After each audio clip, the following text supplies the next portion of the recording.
welcome back. It's the Gridiron Roundtable. We're in week 12. High school season, regular season wrapped up last week. You had a lot of teams finishing up their district play. Who are we? You are I'm Chad Foster here with your boy E. Talley, Southwest ISD Sports Insider. and I'm the Johnson ISD Insider. There you go, Sports Insider. There we Yeah, go. There we go. And we are a little short today. We are a little short, but he'll be joining us, we hope. But we're a little short today. Yep. So no Richard. Richard had a signing today for Hagen Hurst. Congratulations, Hagen. Great job on getting that offer and signing today. Signed his, I think it's called a national letter of intent, I believe. Yes. So he's signing that today and invited Richard to be part of that because Richard used to coach this young man when he was younger. So let's go ahead and let's get started, Chad. Yeah, we'll recap the week 11 games that we had on our agenda. First one up was Thursday night. We had Reagan 20 and Brandeis 17. Solidifying for Reagan ended up being second in, was that District 27? Yes. So just 27, then 28 with this other one is Little Hardland. And they're the champions for that one, right? Yep. Yeah.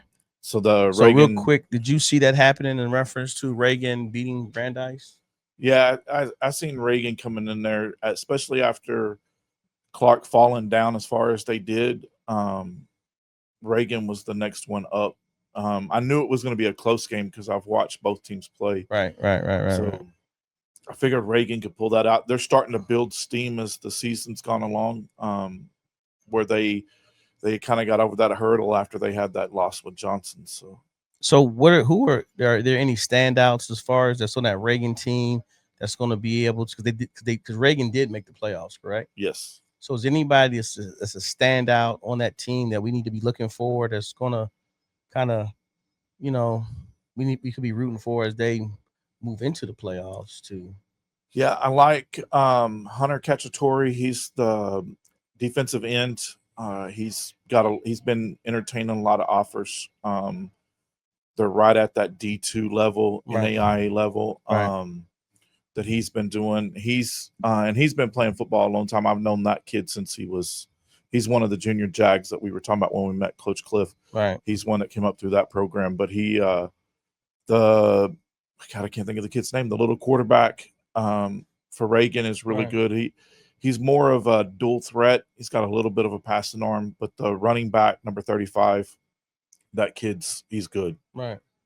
So they've got a couple of kids that are. Now, how big is their line? They have a big line, or is it kind of like one of those, standard San Antonio line? Yeah, they're probably a standard San Antonio line. North. I think they'd be. Yeah. They get. I hate to say it because I don't want to put kids down, but I think they get bullied if they ended up playing some of those Austin teams. Right. Well, no, it's not putting them down. It's facts of what we run into to where, though. That's why I said, as we started following this, I'm noticing there is a size comparison with Austin when you're talking the Lake Travises, and like you guys brought it to my attention. I didn't even know who Vandegrift was as far as when they were a decent basketball team up in Austin, but I didn't know that they were a powerhouse in football. Yeah, defending state champions at the D2 level. Yeah, so I didn't even know that they were those guys. So, And then when you start to see them play and we can't compete, it's like, ugh.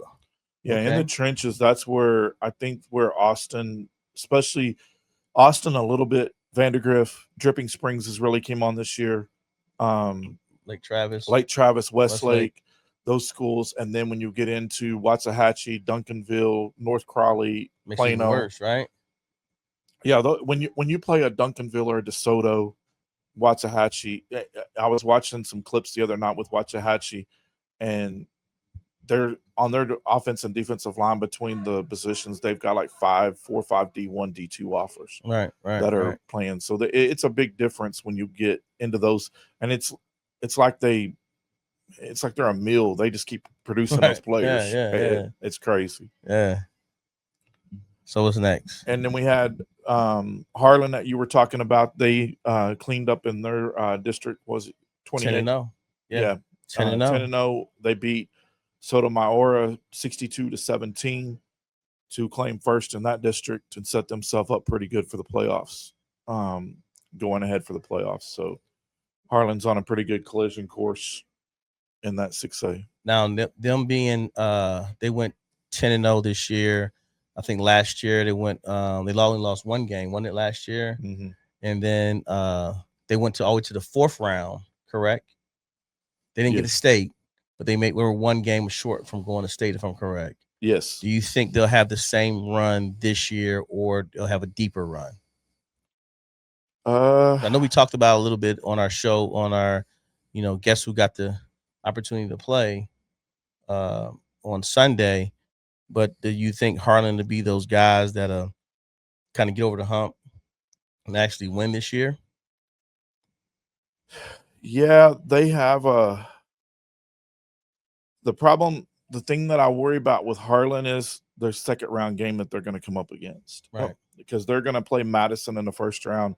Madison's a 3-7 team, but the second round is Dripping Springs. Right. And that's the one you said, Dripping Springs. They only lost one game, right? Lost to Lake Travis 14-7, and everybody else they've beat by 30. 30 plus points. So either everybody else is just having a down season, or Dripping Springs is really that good. Yeah.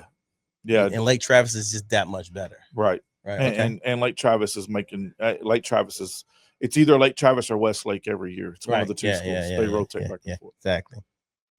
And then we had on the Friday night games, we had Bernie Champion beating Piper 55-44, with both of them still making the playoffs.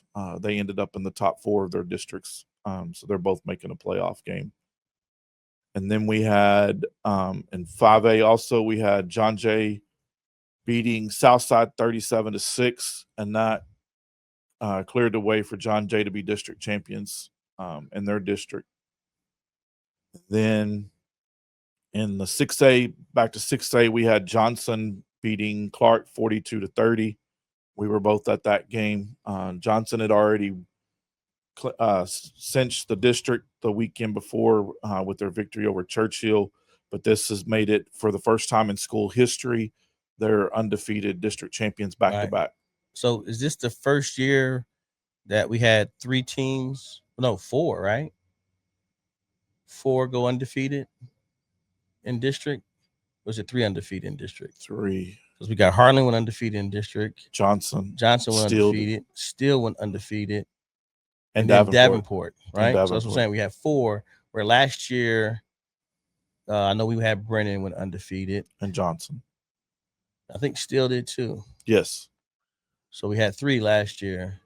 No, 4, because Southwest. And Southwest was the 14 so we had that 4. win. So that's, I guess that's the average if you're going to make about 3 to 4. So now the question becomes, as a city, can all 4 of those schools, because all of them went to the 4th round last year, didn't they?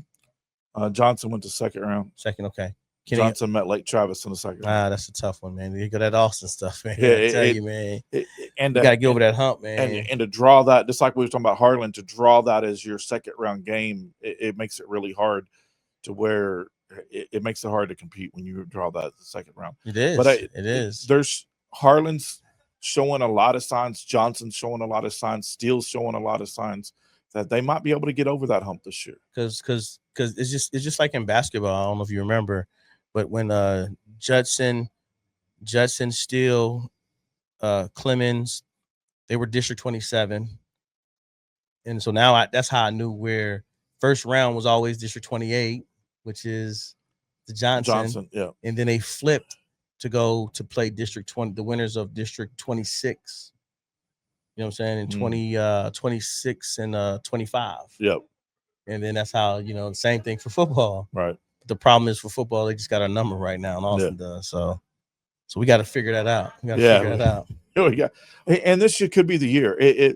I know when I was watching on a couple of the other Talking Heads broadcast about where they were highlighting the different games, and that was the one thing they were talking about, is that especially with Steele's kind of a middle, they've got some younger players, but they've got some veterans on the team.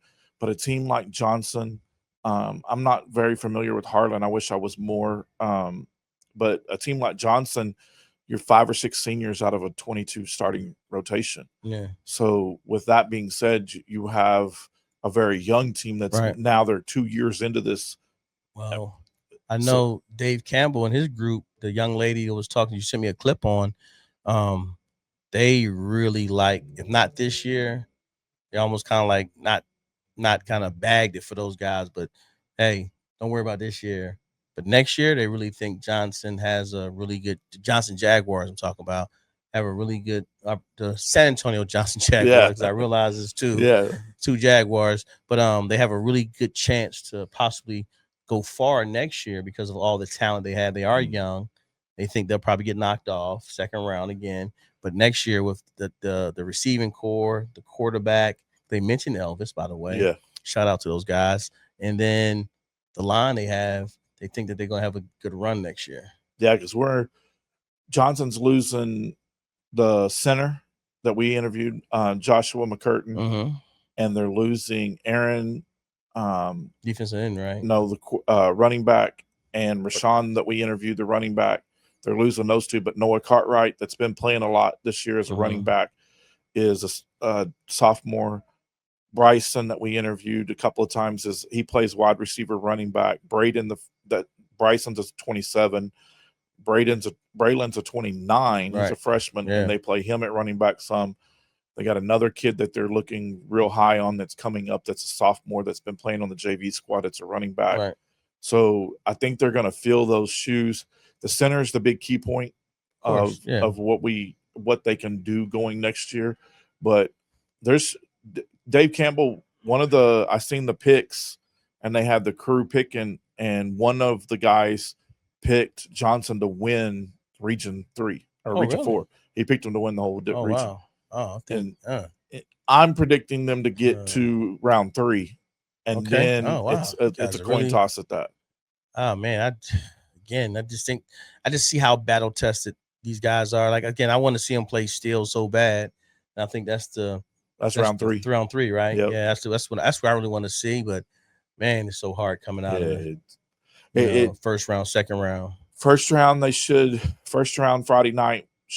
It should be a good game for them, but it should be a win for them. And then they'll play the winner of Hutto versus Bowie, Austin Bowie. Yeah. And so I'm projecting that it's probably going to be Hutto versus Johnson. But Hutto's beatable. With the way Johnson is and explosive as they are, Hutto's beatable. So there's a possibility to see that Steele Johnson matchup in that round 3. Okay. It'd be great for the city to see that. That would be. That's what we were talking about on our playoff deal. We were talking about they need to open that keys to the Alamo Dome up for that one. Right. So the first round playoff starts Thursday night. We have our Davenport Wolves, East Side Early College 6-4 is coming into Davenport at 10-0 for the 4A first round. And also on Thursday night we have Harlan that we were talking about. Madison comes to town for them in the 6A bracket. And then the 5A brackets, we have Bernie Champion at 7-3 at Southwest. That's going to be. I don't like that matchup. It's going to be. I don't like that matchup. I am debating, and right now I'm about 90% sure I'll be at that game to cover that game for them. Man, I don't like watching our guys. And again, if it wasn't for we started basketball season already, I would probably go to that Thursday night game to see that game. But man, I don't like that matchup. Yeah, that's going to be a tough matchup. Yeah, it's going to be a tough. It's going to be a real good ball game to watch. Man. And then let's move on. Let's move on. Carroll and Alamo Heights. Then we have Carroll at 6-4 at Alamo Heights 9-1. I'm hoping that 6-4 record just means they play everybody in Carroll's region is just tough. Mm-hmm. I'm hoping that's not a 6-4 because that really represent who they are. Yeah. I'm hoping it's like Alamo Heights is 9-1. Right. Their record really represents who they are. So I'm hoping that Carroll is just the other way though. Like their record doesn't represent them because they're just, they just play some tough teams. Right. That's what I'm hoping. Hoping. And then Friday night we have the big matchup. 6A Laredo LBJ comes to town. They're 7-3 and they play Steele That'll be at Linenhof Stadium at Mm-hmm. still at 9-1 on the season. The only loss they had was the Lake Travis loss. Right. Then we have Canyon at 5-5, traveling to Medina Valley at 8-2 for the in 6A, and we have Sotomayor at 6-4 against Brandeis at 7-3. Then we have the game that I'll be at, O'Connor at 4-6. They travel to Johnson. That'll be at Colamander Stadium on Friday night. Johnson's 10-0. And we also have the big matchup. I think this will be a really good game. This is a rematch. It is? Yes, they played the first game of the season. Johnson and Reagan and Brennan. Yep, Reagan 6-4 at Brennan 9-1. Brennan beat them at the first game of the season. Wow! Oh my goodness! It's a rematch. Okay, yeah, because Brennan only losses to Harlan. Yes, if I'm correct. Yes. Yep. And that'll be at Heroes. Wow! Okay. On Saturday night or Friday night. And then we have Judson at 4-6 traveling to Laredo United at 8-2. I feel for the Judson having to travel all the way down to Laredo for that game. Yeah, that is so they got to travel to. And it's at Laredo. That's till they lost a coin toss. That's tough, man. That's a long drive. Yeah, man. That's a drive I don't want to drive. And then in 5A we have Piper at 6-4. They're going to be playing John Jay. They're district champions at 9-1. And that'll be a good ball game. I think that'll be a pretty good ball game. Because their 6-4 is a real 6-4. Like they took their lumps and they earned it because I think they got two outside of conference. They lost to Smith and Valley. They lost to Johnson.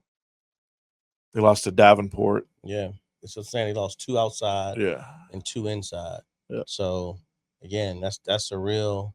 Play some tough competition. Well, and Davenport's undefeated, and they played Davenport's undefeated, Johnson's undefeated, and Smith and Valley only lost to Brennan. Right, but there wasn't Smith and Valley undefeated in conference. Yes. Yeah, see what I'm saying. Now I don't know who they lost to, the other second loss. Yeah. In conference, but again, I want to say, was it New Braunfels? No, they upset New Braunfels. One of this, they played a game that they slipped on. Was it Alamo Heights? Yeah, I remember they beat New Braunfels because we were thinking it was going to go the other way, but they went up to New Braunfels because that's when my friends, the Lacombs, that's where the kid got hurt. And I just remember that being a game that we were all talking about and just saying, or a team that we thought they were going to go a little bit more, well, not a little bit more further. They lost to Bernie Champion. That's what it was, Bernie Champion, and that's who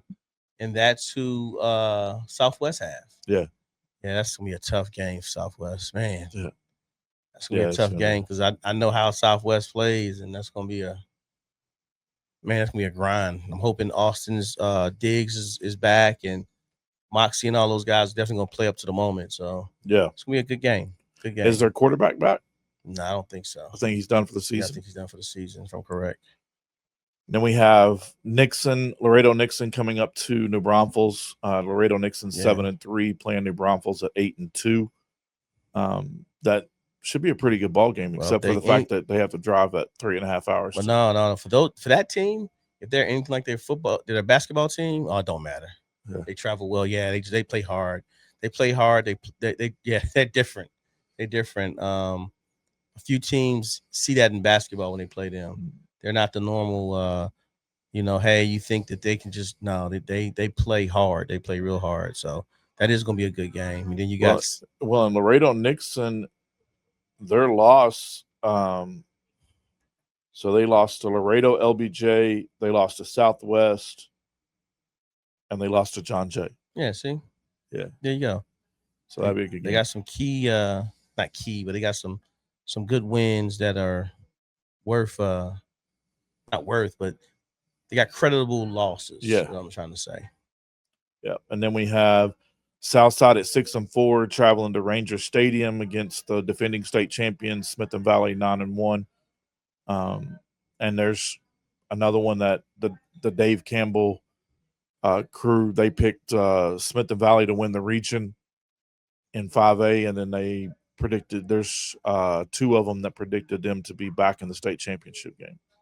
And I think they're on the path to that's a good possibility. Yeah, of course, because And then we it's have a tough game if we were Southside insiders, sports insiders. yeah, That'd be a tough game. yeah, for sure. And then we have rounding out the first round. We have 4A Canyon Lake at 7-3, playing at Taylor. That's 5-5. If I'm right, Taylor's north, right? Taylor is Austin. Yes, I thought north. It's in kind of Pflugerville, Round Rock area on the outskirts over there by the was it 130 the toll road. So yeah, that'll be by Leander. You're over by Leander. Yes, sir. Mm-hmm. Yep. So that rounds out the high school first round of the playoffs. It's going to be a fun weekend. Oh yeah. If you're a true high school football person, this Friday week Night is Lights. Friday Night Lights is where it starts right here, and this is the weekend that we talked about it. The records are thrown out 0-0. Yeah.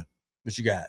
Well, and then on top of that, the weather's starting to get a little cooler. Yes, it is. So you're, Friday night, you're looking at could be in the 60s by the time the kickoffs are. Yes. So it's starting to get a little cooler and ready for Friday night football to be real, true football weather. Yes, real football weather. Yeah.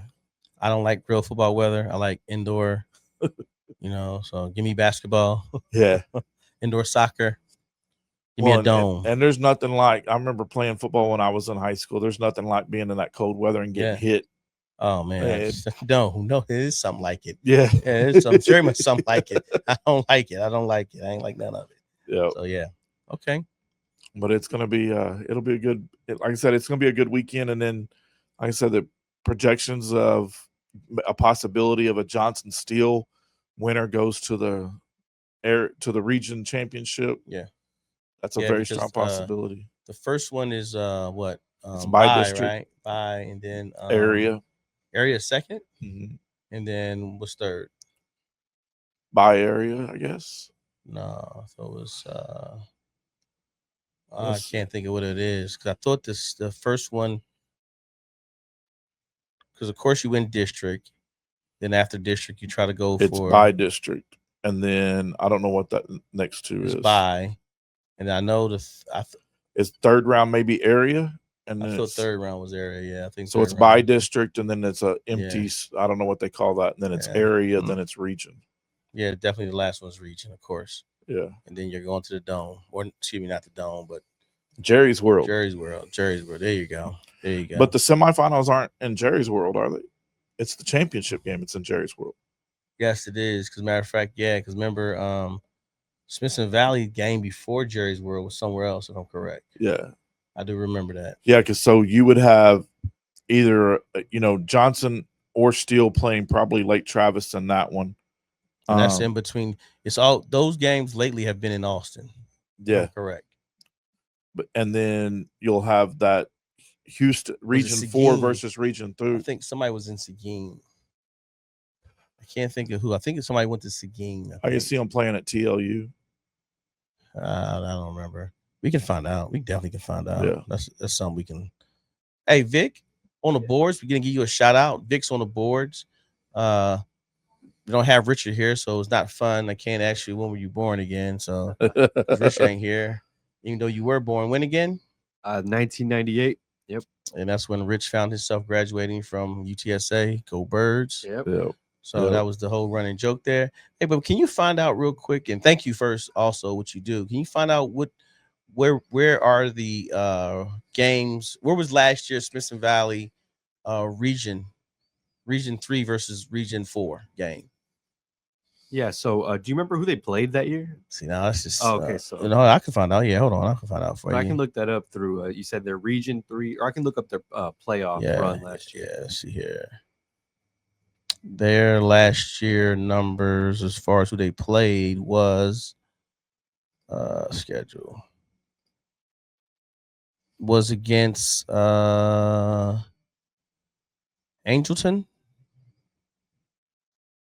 And they considered that a home game. So I don't know why, but that was a home game. They played Highland Park, and that was at AT&T. That was at the AT&T in Arlington, Texas. So So wherever that was a state championship. That was a state championship, correct? Wherever Angleton, they played Angleton, they beat them 21-14. They played Flower Bluff also. I didn't know that. So they played at the Alamo Dome. Angleton? No, they played New Braunfels and Flower Bluff at Alamo Dome. Yep, they played those there. And then it doesn't have where on Max Prep, it doesn't have where. Do you see where at all, Vic? When I clicked on that game or on that team, it just showed me the Angleton team, but let me see. Okay. This is last year's. See here. It shows that it was at Smith and Valley, but I don't see. Yeah, because it says home game. It did say home game. So it could have been.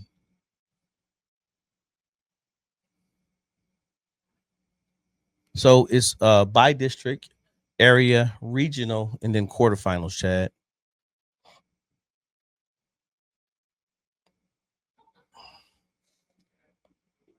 That's what it is. It's quarterfinals. And then it's semifinals. And then semifinals. They played Angleton at Baylor. There you go. There you go. There you go. And they were considered the home team, by the way.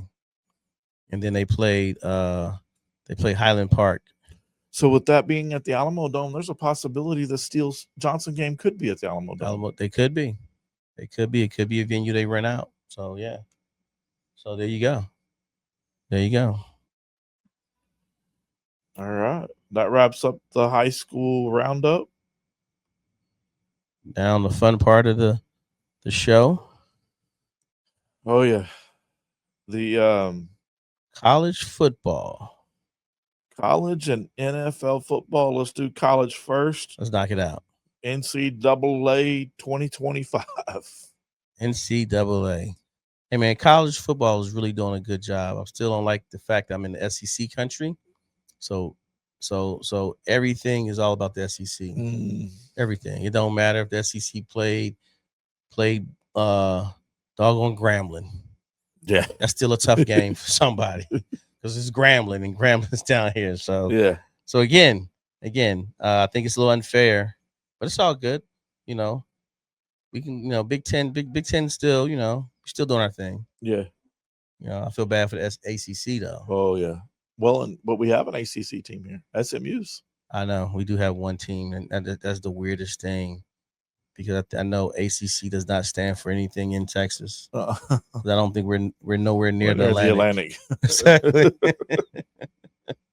All right. Yeah, it don't make sense. It doesn't. All right. Last week, my record for the week was take a knot on the head at 6-7.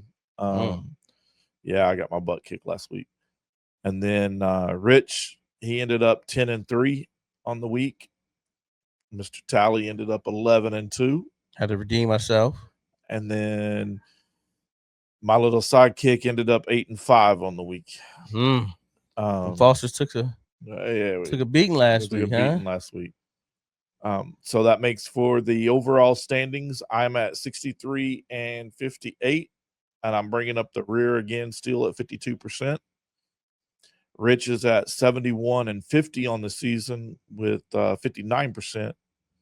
Mr. Tally's still kicking everybody's butt at 76-45 with 63%. Yes.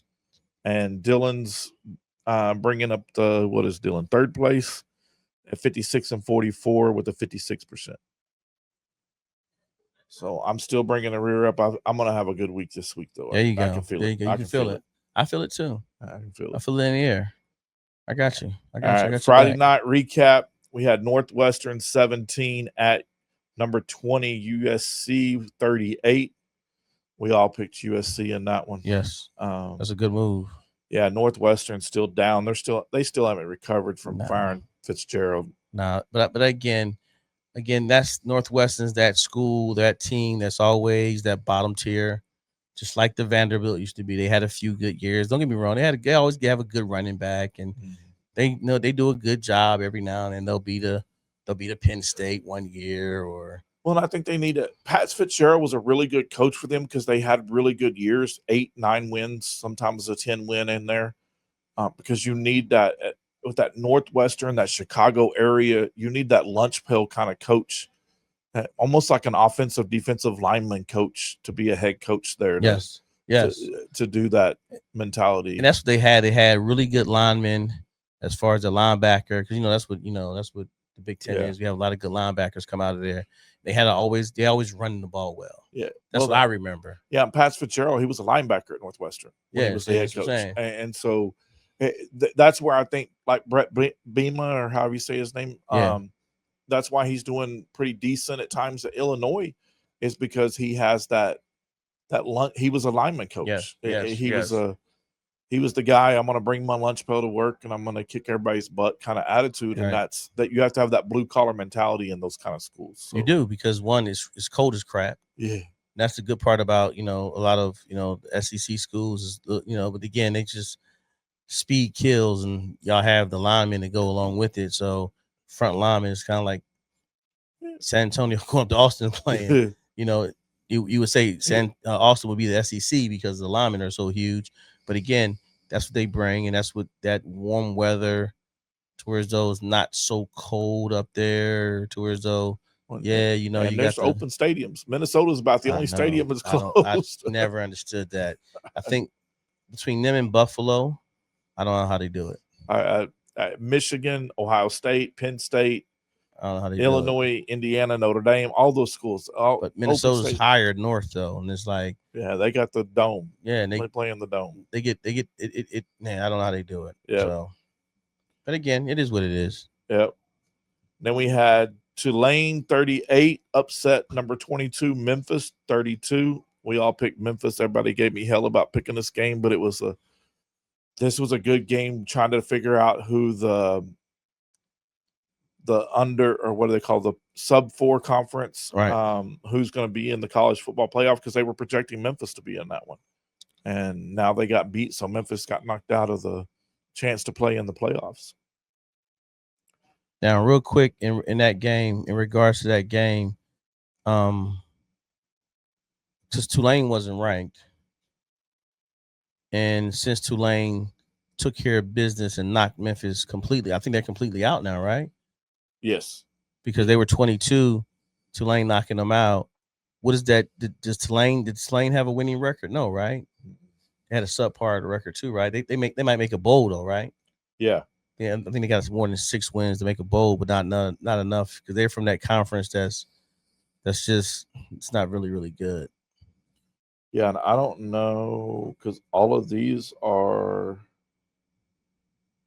you know, the standings for the college football playoffs. College football, yeah. But the problem was Memphis, when I did this ranking here, it was right before the playoff ranking came out. Okay. So now that the playoff ranking's out, I don't know. Hey, Vic, can you pull that up on a screen here? The screen to our left. You see that one? Yeah. What can I add? Yeah, put the college football rankings on that. The playoff rankings.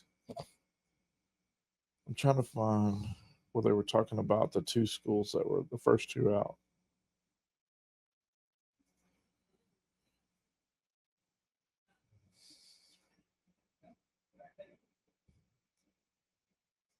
Yeah, the actual playoff rankings, not the bracket, but the actual what it is today.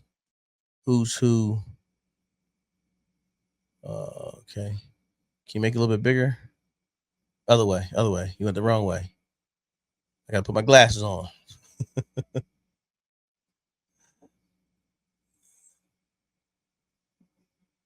There you go. All right, there you go. All right, and then go that way down. Go to the last. Yeah, see, they're not even in the rankings. Memphis isn't. So they knocked. So that loss knocked them out. They used to be number 22. Now we got Cincinnati there. So yeah. And see, Cincinnati's not even. So stop at 12. But see, 15. There you go, right there. So Utah right now. But see, Oklahoma and BYU are out, even though they're 11 and 12, because you take the highest ranked ACC team is going to be in there, which ACC, the highest ranked is what? Miami? No, go down. No, Georgia Tech. Georgia Tech at 14. No, go down. That's the highest. Highest ranked Georgia Tech. Yeah. The So top Georgia 10, Tech yeah. would beat, Oh, okay. or Georgia Tech would bump Oklahoma, or would bump BYU, and then the highest ranked ACC or highest ranked non-Power 5, which they're not ranked. There's no non-Power 5 there.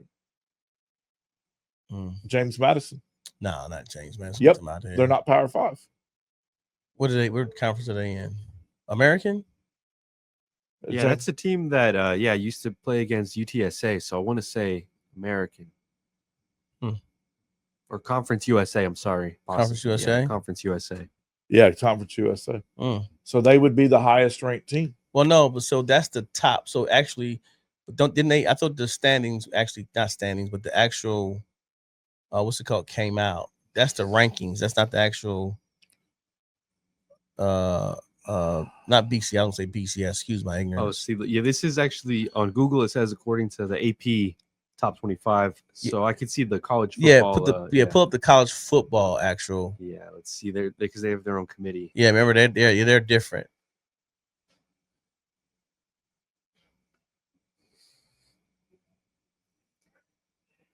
And let's see who we have as far as right now. Yeah, that's what it looks like right now. There you go. That's better. So right now, so South Florida. Yeah, I knew it. Yeah, I knew it. That's why, because I had them on there. So the first two out is OU and BYU. Yeah, but again, remember, go back up, Vic. Remember, Alabama is still playing. If I'm correct, Texas A&M. They have a game left. Alabama has OU this weekend. Yeah, but no, then they have one more tough game after that, I believe. If I'm not mistaken, I saw something that let us know that again, it's a lot of football left to be played because University of Texas still is not locked to be in there. No, because Texas has to play Georgia this weekend and play A&M still. Yes. So again, it's a lot of football left, and I'm glad I'm picking well right now. But again, no, Alabama has OU this weekend, and then they have East Illinois, and then they have Auburn. Auburn, yeah. And so they have this weekend. So if Alabama beats OU this weekend, then Alabama's locked in. Yeah. Well, no, they still got to beat. No, they got to beat Auburn. Yeah. Auburn plays them tough every year. I know. That's just like OU Texas. Don't buy into that right there. I'm telling you that now. Vic, don't listen to him on that one. All right, he's setting you up. Yeah. All right. What's next? All right. Then we had number 8 BYU getting just drummed by number 9 Texas Tech, which knocked BYU out of the projection. Yeah. Texas Tech won 29-7. I was the doofus that picked BYU, thinking that they were building on something. No, and I told you, they're not the same. You guys all picked Texas Tech. Then we had number 3 Texas A&M, just killing Missouri. Somebody picked again on that one too. We all picked A&M on that. I thought somebody picked Missouri. Dylan was talking about Missouri, but he was trying to get rich too. Yeah, he was trying to get rich. That's what it was. That's what it was. Yeah. And then we had number 6 Oregon taking care of business at Iowa barely. No, that wasn't barely. It took a last-second field goal. We watched that game. It did. Well, they controlled the game. They was always in the lead, but Iowa did make a run at the very end of it. So again, because remember it was Oregon scored a safety. Yeah. I was like, what? It was 2-0? Yeah. What is this, soccer? So it started off really a low scoring game, a great defensive game. Yeah. So again, but that's what I'm talking about. That's what I said. For any football conference, honestly, any conference, it's any given Saturday or Sunday. Well, and when you play Iowa, the score is always going to be under 20 apiece. Well, they're trying to, again, they're going to try to, that's another team that just wants to grind the ball. Smash mouth football. Yeah, smash mouth football. They just want to grind it 31-32. There you go. Yep. You and Rich chose Oregon on that one. Me and Dylan took Iowa. Of course, I already knew better. So we I ain't picking against Oregon until they lose. That's the good part. And then we had LSU traveling to number 4 Alabama. Bama took care of business 20-9 in that one. We all picked Bama on that one. Yeah, we all smart on that one. Yeah, because LSU's, who knows what they're going to do. Well, they'll get a new coach. This we all do know that. there's a lot of coaches here that have. We'll talk about that in a hot take. There's a lot of coaches that are in the names that are getting some extensions here. Right. Navy. I was thinking because of the service academy, Navy got drummed by Notre Dame. But What was the score? What was the score? 49 to 10. What did I tell you? Yeah. I tried. Let's listen. Out of anything I do know, it's the service academies. And again, you don't have the speed that you need, because now Notre Dame has the speed that it matches Navy. Yeah. So it's not like Navy can get to the corners of the old wishbone. Right. And you get out there and you stretch you can't do that anymore because those guys are just as fast or faster. Yeah. Well, and you don't run there's very few teams that run the true wishbone offense. They run more of a hybrid kind of a split T, dual back I formation kind of stuff that they run, but they run the ball a lot. And you usually have a running option quarterback, but yeah, I was the fool on that one. I'll take that one. No, that's okay, because Navy might do it this week against Southern Florida. Yeah. You never know. Now, Southern Florida don't have, I hate to bring that game up. I hope you're not picking that game, but no. Navy, has an opportunity because Southern Florida doesn't have all the D1, just 5-star, guys that Notre Dame would get. Right. So, you can run that offense now. And see, now that's where you can run that offense and stretch and get to the outside and bounce out and get going. But you ain't doing that against Notre Dame, no. Yeah. And then this week we got Clemson 4-2, traveling to number 15 Louisville 7-2. Clemson's had a rough year, to say the least. And we got people calling for Dabo to get fired, and this guy's done nothing but won 2 or 3 national championships. Yeah. 1 year he went what? He's won. I know he won.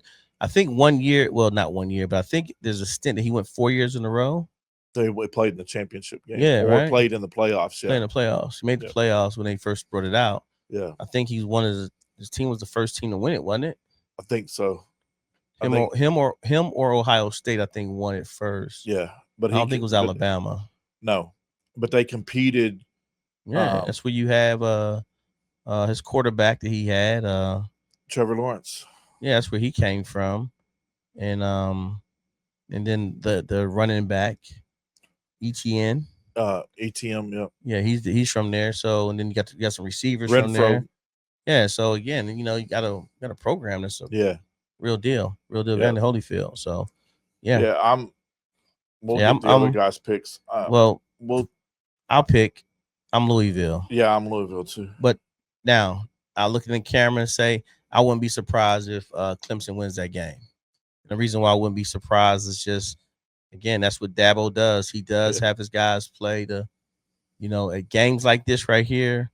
He ain't got nothing to lose. Well, and from the head coach at Louisville is the one that there's been rumored him at Penn State. They've rumored him at a couple other Florida is the other one. But there's negotiations to extend his contract and up his contract to stay at Louisville. Of course, that's so how you do it. With him, if he signs that contract before this weekend, expect Louisville to take care of business. Yes. Then we have Minnesota 6-3, traveling to number 9 Oregon at 8-1. Come on, man. Yeah, Oregon's. I've picked against Oregon a couple of times. Only one time was I right, so I'm picking Oregon in this one. I'm picking Oregon also. Oregon until they lose. That's how you do it. Top teams, they lose. Yeah. And then we have number 10 Notre Dame at 7-2, traveling to number 24 Pittsburgh, and this is where College Game Day's at. All right, Notre Dame. You got Notre Dame? Notre Dame all the way. Come on, man. That's another team. You pick them until they lose. Who you got? I'm gonna pick Pitt. We going out. What do you think this? They got Tony Dorsett coming through the door, or no? They're real big on the Pitt quarterback. Oh man, but Pitt. Yeah. You being for real? Yeah. Come on, man. Stop it. Hey, and if when Pitt wins on it knocks Okay. Notre Dame out of the It playoffs. does. It does. This game will knock them out. Correct. Yes, correct. correct. Correct. And I got to cheer for Pittsburgh in this one. I need them to knock them out so my Right. Sooners can move up. There you go. You want to knock out game, but but that's just it. Your Sooners got to take care of business this week. Yeah. All that happened. So Yeah. you putting the cart before the horse. Yeah, I know. Putting the cart before the horse. Okay. Then we have number 20 Iowa at 6-3, traveling to number 19 USC. I don't know why we picked that game. Why are we picking that game? Fall games, we got some better games than that, but that's a tough game to pick. So yeah, it's a tough game to pick. I'm picking USC. I'm not a Lincoln Riley fan, but I just think that his offense against that defense of Kurt Farring's defense, I think he'll kill him. I think he'll air the ball out. So I think he'll play his not trickery. He does not do a lot of tricks plays, but again, he still likes to air the ball out. Well, and he knows when to throw that little trick play in to change the momentum of a game real quick. He likes to run the ball enough to where though I like USC. Yeah, I like USC in that one. And ask my guy Dimitri Flowers what he did, the little trick play that they did, the double reverse flea flicker and against Iowa State when they were like mid-second quarter of the game and 7-0 game, and he blew it open, and OU ended up winning like 40-0. How you remember all these things, man? I don't know how you remember all this stuff with Oklahoma, man. How? How? I just watch enough of it, I guess. Let's just only watch it one time. No, watched it one time? I watched the replays. The replays. Okay, got it. We watched the replays. All right. Then we have the game we were talking about. My Sooners, number 12 Sooners, 7-2, traveling to one of the hardest places to play this year, Tuscaloosa, Alabama, for number 4 Alabama. And you know where I'm going. I'm on Roll Tide. And the crazy thing is this. My guys, my boy Brandon Drum from OU Insider, he said OU Insider guys must not have to travel to Tuscaloosa this weekend because they're predicting. All the sports beat guys are predicting a 2 to 3 touchdown victory for Alabama. No, it's not. It's not that big. I don't see it. It's not that big. They got it right now as a 5.5. 5.5 game. Yeah, that was the last one I'd seen. So, Dylan was giving me hell the other night, telling me that this was a way to find out if I knew what I was doing and picking, because I know Dylan's going to pick Bama on this one. Because like he picked Tennessee over OU and got burned on. So yeah, I'm still staying home. I'm picking my Sooners. Oh, okay, that's good. Again, I told you I know when to be the homer and when not to be. Yeah, and I being a homer right now. I think Mateer's he's getting better every week after that surgery. And this is a do or die game for OU too. Their backs against the wall. It is. It is because they got OU this week, or they got Bama this week. They got Missouri, and they still have LSU. So I got a tough schedule, man. That nation's number one, depending on who you looked at, ESPN, CBS. OU either had number 1 or number 2 toughest schedule. Let's just say it's a top 5, and then call it a day, and just say, hey, y'all got a tough schedule. Yeah, Florida and OU were right up there together. Florida's not. I know. Stop it. See. That's the stuff. There you go. The stuff I'm talking about. SEC fan. How's Florida had the toughest schedule, please? Because they were playing Texas, all them. So everyone who plays Texas is a tough schedule? No, it was Texas, Georgia, Bama. Again, everyone who plays Texas and Georgia is a tough schedule? Yeah. No, it's the SEC schedule. So that's what I'm trying to explain to you. It's not a schedule outside of your conference. It's a conference schedule. It just so happens that the voters love the Georgias and love those guys when they win, because look, if I'm correct, Georgia has a loss, right, Vic? I believe so. Yes. Yeah, Georgia lost to Alabama. Season, yeah. Georgia lost to Alabama. That's what I'm saying. See, so Alabama lost. So again, that's the only biased thing I don't like right there.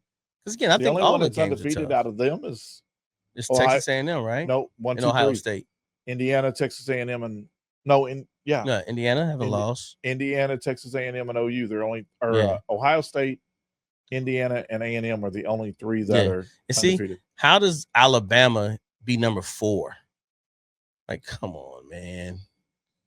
Come on, stop that. See, this is the stuff I'm talking about. Who beat Ole Miss? Did they lose to Bama? No, it's the game I know we betted on, and I got it right. So I want to say lost to Georgia. Either Georgia or Yeah, they must have lost to Georgia. somebody like that. But again, that's that bias I'm talking about, man. Anyway, Yeah, Georgia beat them 45-35. yeah, So that's their loss. yeah. It's all good though. See, Yeah. and why wouldn't they be ahead of Alabama? They didn't play Alabama. No, why wouldn't they be ahead of them though? Why would they not be 4? How is Alabama number 4? Because it's Alabama. That's my point. Thank you. All right, let's keep it moving. All right, then I'm going even though I'm going Alabama. That's a great setup, by the way. I'm going Alabama, Chad. I'm going Alabama. Then we have Florida at 3-6. Who knows what team shows up to Florida playing at number 6, Ole Miss 9-1. I'm going Ole Miss. Yeah, I'm with you on Ole Miss. The only thing I'm worried about is with Ole Miss is Lane Kiffin, the next Florida coach. Yeah. Is he scouting players? And then we have the other big game of the weekend, number 11, Texas 7-2. And at number 5, Georgia 8-1. I'm going Georgia. I love me some Texas, but I gotta, man, that's a tough. Texas is going to Georgia to play. That's a tough place to play. I'm with you. I'm going Georgia because I've seen what happens to Archie Manning when he gets frustrated, and Georgia is going to be aggressive on defense. Of course they are. They have to be. They know what happens when they fluster the quarterback. Yep. That's their job. That's what Kirby Smart does a great job at. Yeah, and see, that would bump. If Georgia pulls that one off, that would, and if OU could pull the upset off, then that puts Texas out of the brackets. Right. And that's when it comes to the hot takes of the college, my big deal is there's a lot of coaches, like we're talking about Louisville coach, Matt Rule at Nebraska was another one I just seen the other day. They were doing contract extensions. The schools are reaching out and saying, hey, stay. Here's some money to stay. And so these schools like Penn State, LSU, the names that they're looking at are staying put. And see, that's what I don't understand about all that. Like, why wouldn't you not look for the up and coming guy? Like, why is a Penn State not trying to rebuild and build an up and coming coach that's young, like in his 30s? That's, like I think Notre Dame hit it. They did it right. Yep. The coach they went after, they knew he was, because he's not even, if I'm correct, he's not an alumnus of. No, he's Ohio State. He's an Ohio State kid. But again, he's a region kid. He's like, hey, he's from that Midwest Valley. Right. So that's what I'm not understanding. Why are we trying to spend the money on the big guys where we know again, like, is Belichick still coaching? That was a funny question. Like, why? $10 million a year? Come on, man. Buy that man out. Why is he getting opportunities when we got a lot of young coaches? My point I'm trying to make. And that's my deal is like Bob Stoops took a risk when he brought Lincoln Riley in from East Carolina. Young kid, offensive coordinator, took a chance, took a couple of years to build under Lincoln Riley as our offense. And then when Bob Stoops stepped aside, it was Lincoln Riley's head coaching job. Brent Venables did the same thing. He went and found a Ben Arbuckle that was at Washington State that was killing it. With his offense was top 5, top 6 every year. And he brings him into OU at, I think Ben Arbuckle was like 28 years old, 30 years old. So there's a lot of young coordinators out there that these schools, they think because they're a blue blood school and we can pay, why throw $20 million a year at a coach when you could pay $5 million and get a young kid $3 million and get a young kid? That's what I'm saying. That find that coach that's young, up and coming, that's proven itself somewhat to be either a great, whatever your niche is, as far as your niche, as far as offense, defense, or special teams. Find that guy, see what he has.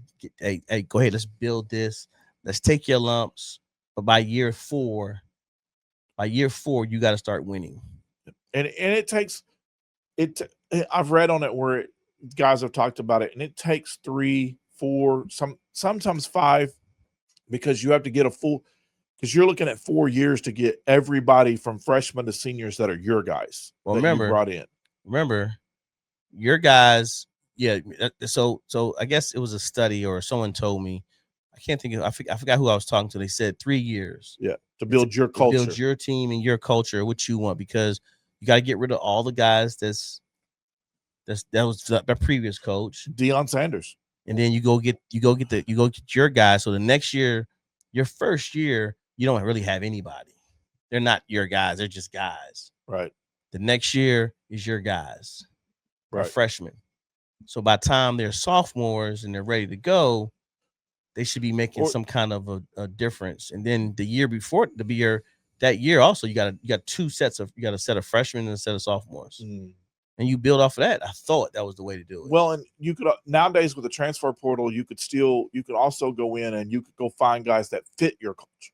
Yeah, so you can go interview kids and you can go talk to kids and you can find that fit. You might get a guy that like a John Materito, he fit what Brent Venables wanted to do with Ben Arbuckle, or he's brought in a couple of linebackers at different times. So you can find, you're not going to go find a whole team, but not like what Deion Sanders did, but you can go get, 2, 3, 4 guys that might fit what your culture is to help speed the process up a little bit. Or didn't he use like not brand recognition, but coach recognition towards him as a coach? He brought in a lot of NFL guys, if I'm correct. Yeah. So again, but that's what I'm trying to explain to you. Go find the guy that's willing to put all the extra work in to really build a culture that you can have that for 10 years to 15 years he's going to be there. He's going to be loyal to you as much as you're going to be loyal to him. Well, that's what OU and Texas has done. It's kind of a rarity because Shark didn't win instantly when he came. No, it took him a couple of years to kind of build. And now that they're in the SEC, he's building on that. But OU given Venables he's had 2 losing seasons in his 4 years there. So they got a national championship too, though. They haven't won a national championship since 2000. No, didn't you talking about Ohio State? No, I'm talking about Oklahoma. Yeah, your guy. Yeah. I thought you said somebody else. Okay, I'm tripping. I'm tripping. But you bring in, it's a rarity to bring in a guy and a school invest in them for 4 or 5 years before they say, all right, now you're on a hot seat. And they were talking about Venables being on the hot seat this year. But what does it take to be? And I guess this is what I don't understand about coaching, and maybe that's why when I left the military, I didn't try to go into coaching it from a institution wise. But what does it take to be that? To what happened to you're not going to win every game. It is my feelings on it, and my opinion on it is, it's 80% preparation and players, and it's 20% luck. Right. Because with the Big 10, ACC, SEC, whatever, Big 12, with those, you never know who's up and who's down that year. Right. So, and it depends on, somebody brought up something because Texas playing Georgia this week. Texas has been in the SEC for 18 months. You know how many times they played Georgia in 18 months? Twice.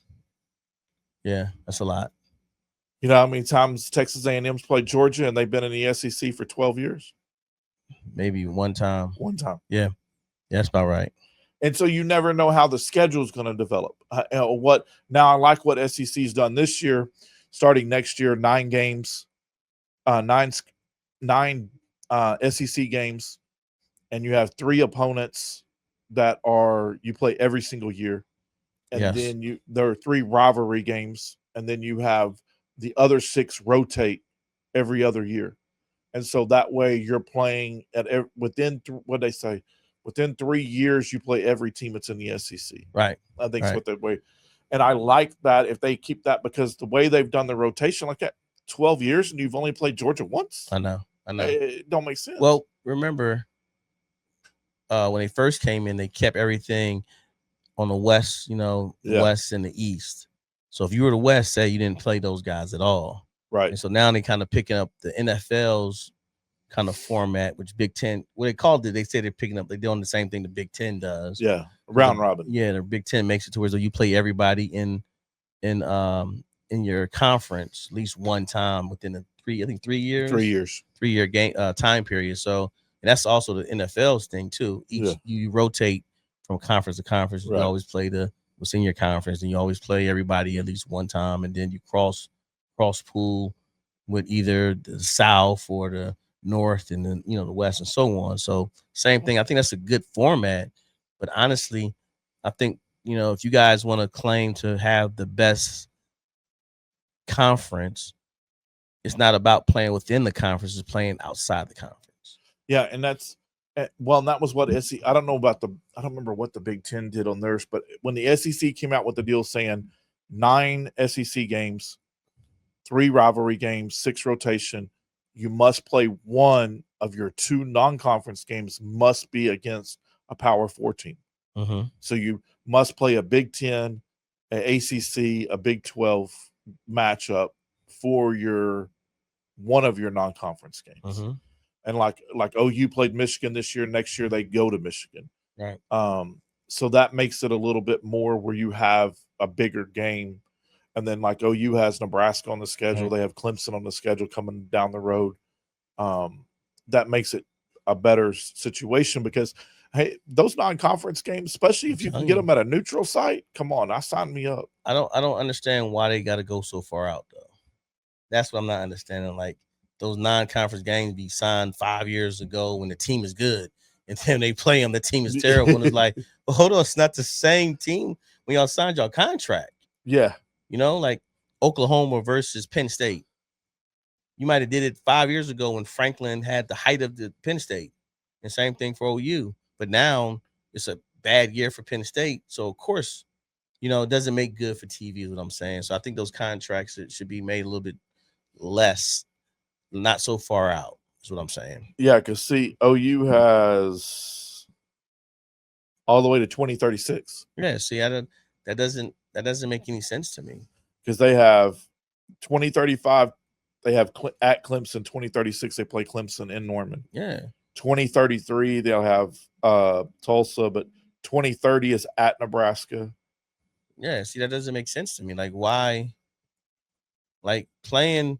What if Nebraska's not good? See, next year OU has UTEP in Norman, then they go to Ann Arbor, and then they play New Mexico. Yeah, see, it's not a very tough schedule, non-conference. So that's my point. Why? Okay, grab one cupcake and then go grab purposely go play Minnesota, or purposely go play. You're gonna play a top team because you don't want to ruin it. You don't want to spoil anything. But go play a Northwestern. Yeah, you know what I'm saying. And OU did this year. They played a Temple, which they tried to plant in that middle. That was terrible. Yeah, they were that was just because Temple don't. I'm sorry, no disrespect to Temple being D1. That's home for me, but still they don't get those guys. Right. So that's just a steamroll. Like I said, go play. Okay, a middle of the pack. Yeah, team. if you're gonna play Temple, then go to the Big Ten and play a Wisconsin or Minnesota, somebody like that. It's in the middle. Illinois. Yeah, that okay, hey, last few years I've seen them, but again, don't put the schedule 10 years out. Yeah, doesn't make any sense. But anyway, I could beat that horse all day, man. We're not gonna do it anymore. I got you. All right, so now NFL. Do the NFL. We have from last week's recaps. We had the Falcons at the Colts. The Colts took care of business, 31-25. They almost let the Falcons come back. The Colts almost let the Falcons come back in that game. That was a weird game. I think if I'm correct, if I remember right, the Falcons were winning that game, and then that young man, their running back, he just imploded and just couldn't be stopped. Couldn't be stopped the second half. The second half is what did it up. But if I'm correct, though, it was like a 12-15 game or something like that. It was a close game. Close game. It was a close game. 31-25 still a close game in the first quarter. Yeah, but the Colts ran. If I'm correct, the Colts ran off, and then the Falcons were playing catch up. I got you. We all had the Colts on that one. Then we had the Ravens taking care of business, traveling to the Vikings. The Ravens won 27-19. We all had the Ravens except for Dylan. He was hoping Dylan's. He picked it to the quarterback. Yeah, Dylan loves J.J. McCarthy. Yeah, that's his guy. J.J. McCarthy from Michigan. And Dylan's really good at picking those quarterbacks, and he thinks that J.J.'s got a chance to be really special after. But he got hurt. He's a rookie last year, got hurt. And this is his first full year. He got hurt part of the season this year, too. No, he's having a good year because I think the Vikings are like, what, 5-3? Yeah, something like that. I think if I'm correct, or 4. I think they got a winning record if I'm correct. The Vikings do 4-5. Oh, okay. That's what happened. They would have won. That would help them get back in the hunt of things. Yeah. That's what happened. Okay, then I thought they were doing really good for a while. But I think the injury bug got them. But JJ went down for like 2 or 3 games, and they lost those games. Yeah, that's what happened. Then we had the Patriots at the Bucks. Patriots took care of business 28-23. We all got that one wrong. We all were picking Baker Mayfield in that one. I did. I'm not gonna lie to you. I thought Baker again. That was a good game. That was another good game. Yeah, and in that game they were talking about Baker. I'd gotten a couple of tweets that were going through from my OU insider guys, and they were talking about how good Baker was playing in the first part of that game. I didn't watch the game, so yeah. I don't know who ended up on that one. Yeah, Drake May. That dude's real. Yeah. That's the thing. He's really good. Yeah, Dylan talks about him, that Drake May kid. He's the North Carolina? I don't know. Don't get me to you.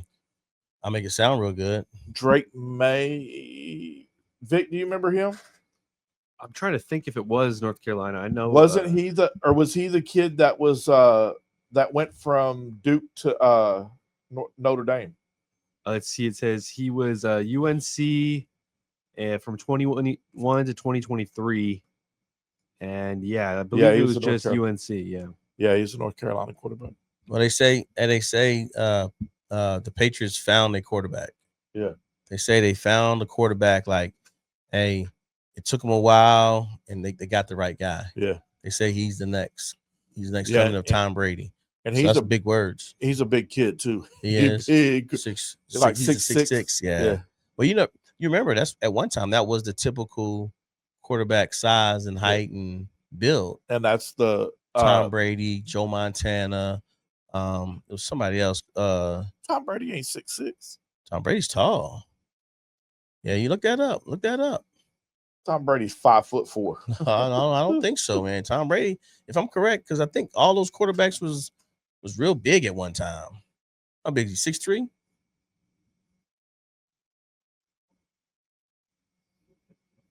As we wait. Oh wow, 6'4". Told you, he's a big guy.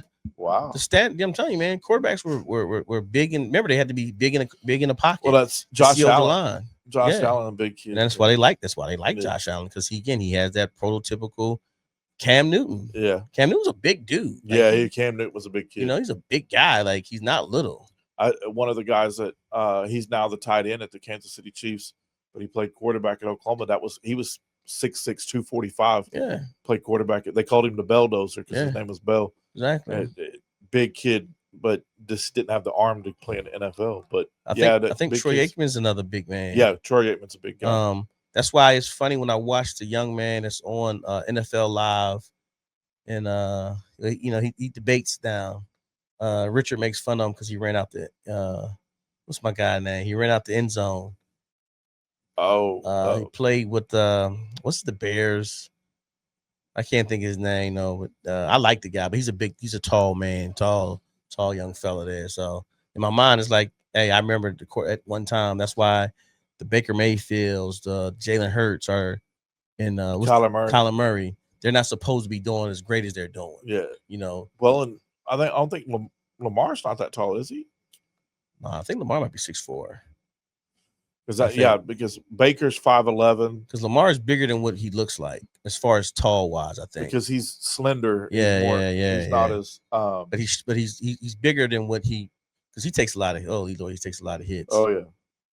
I think he's like 6'4", if I'm correct. Lamar Jackson, we're talking about. Again, the average 6'2". Oh, okay. So he would be on that right cusp on the edge. Right there. Like, okay. Because Kyler's 5'10", stretching it. Mm-hmm. Baker's 5'11". Jalen Hurts is 6 foot. Mm-hmm. I think that 6'2" is the cusp of the guy normal. trying to be that average height of a quarterback. So yeah. Because they start talking about, because when Baker was, they were talking about him being the number 1 draft pick. They were talking about him being just under 6 foot, but they were talking about the size of his hands. Because when you get that shorter distance, that you don't have the bigger hands to grip the NFL style football. Same thing compared to a college football. Same thing with Kyler. He's same way. So yeah, Baker but Kyler's hands were actually bigger than Baker's. Yeah, I know. I'm saying he got big hands to grip the football. And then we had the Rams taking care of business against the 49ers, 42-26. You guys all chose the Rams. I chose the 49ers. They were coming off of a better game and got their butts kicked in that one. So I'll take the L on that one. Yeah, Rams really, between the Rams and the 49ers, I don't know who's, it's like that whole Western Conference is just like, yes, even though Seattle's in first place of the Western Conference. I think they're 7-2. If I'm correct, I think they're 7-2 right now. Yeah, 7-2. Yeah, going back to the height of the average quarterback, the prototypical quarterback is between 6'2" to 6'5". Yeah. So, but right now the average is between 6'2" and 6'3". Yeah. The average. But so the prototypical quarterback when we were younger, our generation 6'2", 6'5". He had to be 6'2" minimum to 6'5". But of course, the Kyler Murrays and because you got linemen that are 6'6", 6'5", 365. How big is Jalen Bell? 6'6", 265. Exactly. So you got to get over it. You got to throw that ball over that guy to make sure that guy's coming to try to. We've got offensive linemen. T that we interviewed, 6'4". Is he really? Yeah. Oh man, yeah. See. So yeah, you got to get over that. So then we had the Steelers traveling to the Chargers. Chargers took care of business, 25-10 in that one. We all had the Chargers in that one. The Steelers, Aaron Rodgers just did them wrong. Yeah. Well, someone told me that's a Steelers fan. They told me all he's gonna do is just make sure they make the playoffs. And they said they want to try their chances with them in the playoffs.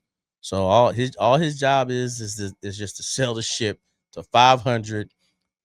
No matter what seed you are, just make the playoffs. That's it, and that's what he's doing right now. Yeah, because I don't know the like Dylan was talking about. Me and him was talking about the other night. The quarterbacks in the draft coming up, man, not that good of a. Well, think about it. Suppose this is Aaron's last year, but you have enough quarterbacks in the league that will be available that you can go after. Like you can go after Shador if that's what you really want to do. Again, man, you just want to try to use what you got to get there, you know. And like I say, man, hey, I keep trying to tell y'all, Bo Nix might surprise y'all. Oh, Bo Nix, not Bo Nix. I'm sorry, Archie Manning. He might surprise y'all. Yeah. And then they say the kid from Oregon is a standout. The kid from Moore. There's a kid from Moore. The kid's name's Tennessee. Moore. Joey Aguilar. Him. And then it's like one more guy they mentioned. So they got three quarterbacs right now. Yeah, you could also take Carson Beck. That dude's NFL draft stocks. Come on, don't do that. Don't do Beck like that. He say it's bad enough to throw your receivers under the bench. He did. But to throw your coach, he did. Well, you know, I'm the just running what the plays. coach calls. That's how I say. He tells me to throw it to the corner. I'm throwing it to the corner. Exactly. Then we had Monday Night Football. Your Eagles traveling to the Pack. You stuck with your Eagles, and they took care of business. Stuck with a better team. Yeah, that's what it was. So so our play calling sucks. I'm just gonna call it out. Hey, man, our play. So this is what I don't understand. We had the ball, fourth quarter, and all we gotta do is run the clock. And our runs are straight dives, like kick it outside. Yeah, it's like you got one of the most explosive backs, and you're not doing anything to create a crease in the on the wing or anything. Like you just running it straight down the gut, like run an option. Jalen can run the option. Exactly. Like I don't understand that. So that's the stuff that I'm really struggling with right now. And is it the play calling or is it his Kevin Palatola, something like that? Yeah, I think he just needs to. Yeah, it's the play calling.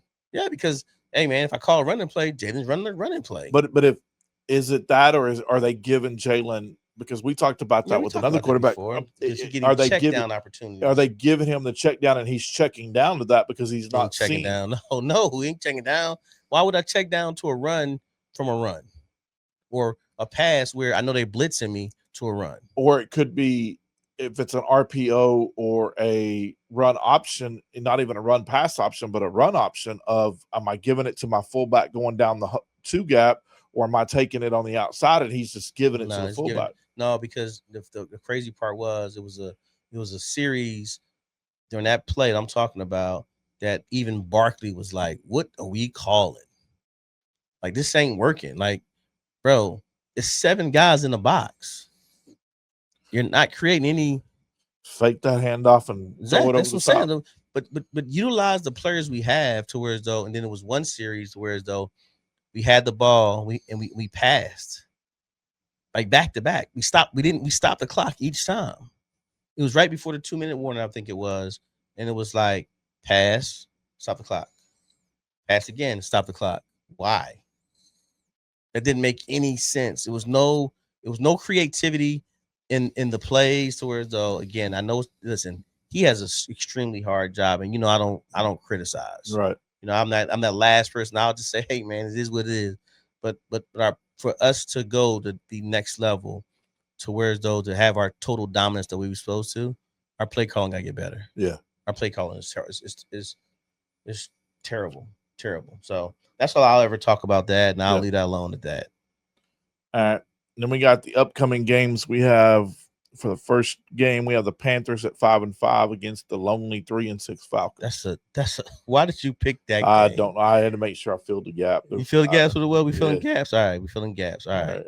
On that game, oh my goodness, I'm gonna take the Falcons. Let me. I got to do my homework here, guys. I'm sorry. I should have did my homework while I was goofing off, hanging out with the grandson today, but I did not see this. This is one of those games that it's a pick 'em because I want to say the Falcons. That's what I want to say, but no, the Falcons are terrible. They're terrible. Exactly. It's like they're terrible. Terrible. That's what they are. Terrible. I tell you. Falcons. Yeah, I'll give you a. You know me. You know what I go to. I'm gonna go to my what I know. Man, why would you pick the worst game on that one? I'm telling you, I'm being like Rich. I miss him. I'm being like Rich. Why'd you pick this game? Yeah.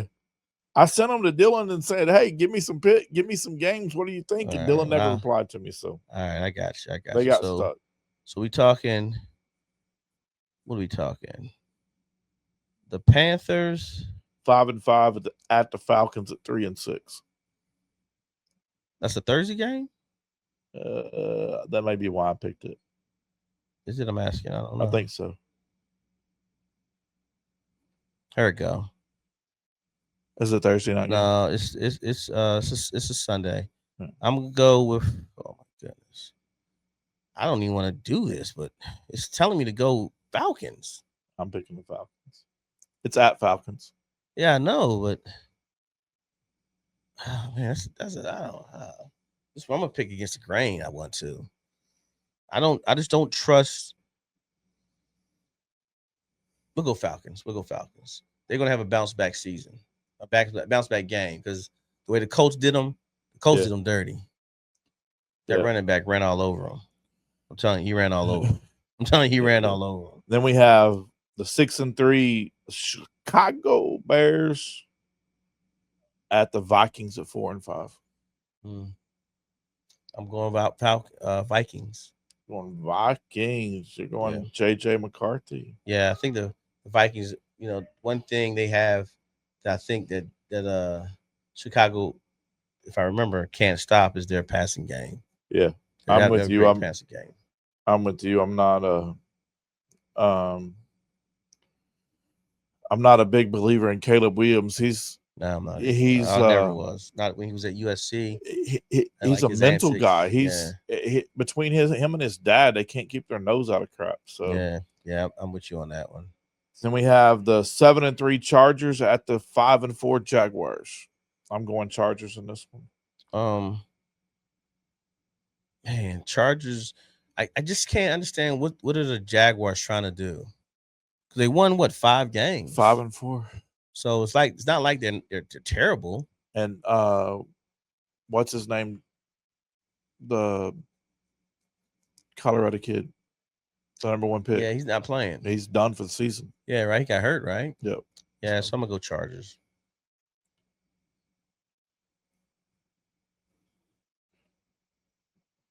Then we have the bigger game: Seahawks 7-2 at the Rams 7-2. I'm gonna go with the Hawks. You know what? Man, is old buddy back? I'm gonna go Rams, man. Tally with the Rams because it's actually in LA. It's in LA, yeah. It's in LA. It's in LA. I just believe that guy's hard to beat. The coach, he's a Super Bowl winner. Yeah, you know that, right? He won a Super Bowl. Yeah. Okay. McVay. Yeah. Not Timothy McVeigh. Definitely not Timothy McVeigh. He's from Oklahoma. Well, is he from Oklahoma? No, right? No, he blew up the Oklahoma building, but he's not from Oklahoma. Yeah, but he's from the next city. He's from Arkansas. Next state. Excuse me, not city. Yeah. Next state. Yeah. Yeah, that's a whole. We could get into a whole podcast. No, we don't about do that. Yeah, we definitely want to do that. Yeah. Then we have the 5-4 Chiefs at the 8-2 Broncos. I'm taking the Broncos. Really? I'm a big. I like Bo Nix. You think that I'm going Chiefs, man? Chiefs. Come on, dog. Hey, man. And the only reason he won't win the MVP is because of his record, Patrick. Yeah, he won't win MVP because he won't even have a chance because his record's terrible. Bo Nix. I like Bo Nix, and they have my wide receiver. Well, listen. They have Marvin Mims from OU at Broncos. If the Chiefs lose this game, they're done. They're eliminated. They'll eliminate themselves from the rankings as far as the standings because they'll give them a 5-5 record. And I don't think they'll win their next. That'll be 10, so they got to win 8 games. No, they won't win their next 8 games. No, 7. Be the next 7 games. They won't run because it's 17 weeks. 18. It's 18. It's 18 weeks, but 17 games. I don't think they'll win 7 games in a row. Yeah. You know what I'm saying? Yeah. I don't think that. So, but I think they'll win this week, though. I got the Broncos. And then we have the 6-3 Lions traveling to your Philadelphia Eagles. Well, again, man, this is a tough game. But I believe the Eagles have shown that we're battle tested. Now, the scary part about the Lions is everybody's coming back healthy. So you got a lot of healthy players to where though that's what the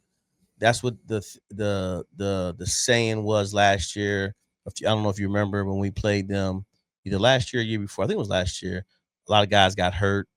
So due to attrition, they didn't have a full roster that was ready to play. So they used that as their reason why we won. So this year, but we're better. We're a lot better all around. So I'm picking the Eagles all the way. I'm gonna pick the Lions in it. Okay. Give it a little bit of challenge. Okay. I gotta make up some ground. You got a lot of ground to make up, but you keep picking these bad picks. Your ground ain't gonna get made up. Your ground ain't gonna get made up. That's all I'm gonna say. Because you went against me on every one this week, I think. No. Yeah. I did the lot. Yeah, Bo Nix. Yeah, I'm telling you. In NFL, I think we picked opposite on almost every one. We picked the Vikings together. We picked the Falcons together, and we picked the Chargers. Okay. The last 3 we last 3. So Chiefs, Philly, and the what was the other game? And I went against you twice in college too. Yeah, the Chargers, right? You didn't pick the Chargers. No, the Rams. You didn't pick the Rams. Excuse me, the Rams. So I went against you 5 times. If I win, then you make some good ground up. Make some good ground up. And we'll just put Dylan and we won't ask them. Let's not even let them be on pause. Let them stay on pause, and then we'll pick up next week. We'll get them a clean slate. Yeah. But what do you got for hot takes? In the NFL, I'm not a huge NFL guy. I follow my OU guys. Like I know Mims is at Broncos, but I haven't been keeping up with a lot of NFL. I know I get tweets and stuff from the OU guys of what they're doing in NFL. But Dylan's more my NFL insider guy. Right. My only hot take is Stephen A. with his Stephen A. top 5 list. He didn't have they didn't have the Eagles in it. That's so disrespectful. I don't defending understand champions. That. Exactly. That's what you see. Defending. That's what I'm saying. He had the Rams on his list. He didn't have the Eagles on the list. We beat the Rams, and it's like that's the stuff to where, though, I can understand why people, how you have certain lists, right? Because we all, again, we all can have a top 5 list. We really could. And you can justify everybody. But if a team's beating another team head to head throughout that season, that team you can't say that team's better. Right. And that's the problem I have about with college football when you do the rankings again. Remember, we talked about this last week. You win. If you lose early and win late. Right. And that's why I like you're talking about in the football of having that. If you want a team to get battle tested, have a school where OU goes to Michigan or OU goes to Ohio State and plays Ohio State. They did a couple of years ago. They did that. Yeah. Go play a big name school early in the season. Yeah. Because there's a chance you're going to see that team again in the playoffs if you're both good. Yeah. Go play it. You know what I would give my left arm for an OU Oregon games. Yeah. For OU to go to Oregon and Oregon come to Oklahoma. That would be, and I think that's what needs to happen. The one that we're praying for is OU USC. Well, see again, it would be a good. Yeah, that would be good right there. But that, so to me, when you make these lists, just make sure, because I got flack for us making a top 10 high school basketball list, and then like I said, I'm going to give my explanation of why. But watching a lot of games and seeing teams play and certain expectations, you have them. But when you leave out the defending champions and you purposely put teams because they playing well, but that team lost to that team. That team is 7. We're 7-2 right now. So how can a 7-2 team? And if you look at the losses that we have, they were losses. We lost, but if you look how we lost, or look how we lost. What was it? We lost to we lost to what's their name? Denver, and we lost to the Giants. Giants, it is what it is. It's the Giants, man. You can't really say too much about that. It's a conference team. Well, we screwed up. But again, we lost, if I'm correct. Yeah, but the Eagles has always had that one game where you're like, the hell were you doing? Exactly. But we lost to Bo Nix. Yeah. And the Broncos. Aren't they 7-2 right now? Yes. I think also. Yeah. So again, we lost to a credible team. We didn't have 2 losses to the Dallas Cowboys, and then not just the Dallas Cowboys, but we lost to the Giants too. We didn't have that. We had 2. We have 1 creditable loss. Right. And so how can we not be on a list with the same list that the Rams are on? Right.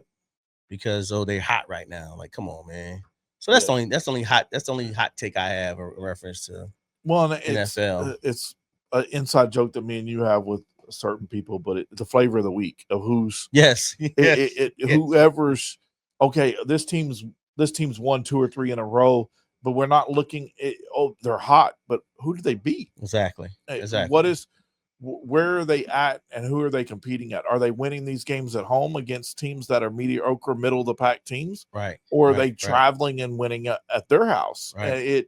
You've got to take all that into consideration. Right. And that's why I like when they interviewed now they're putting, when they do the college football rankings, whoever's the head of the playoff committee, they have to come and set on themselves. Yes. And ESPN, you have a panel of 4 people on there, and you're questioning, what the hell were you thinking? Why did you pick this team over this team? Exactly. And can you explain yourself?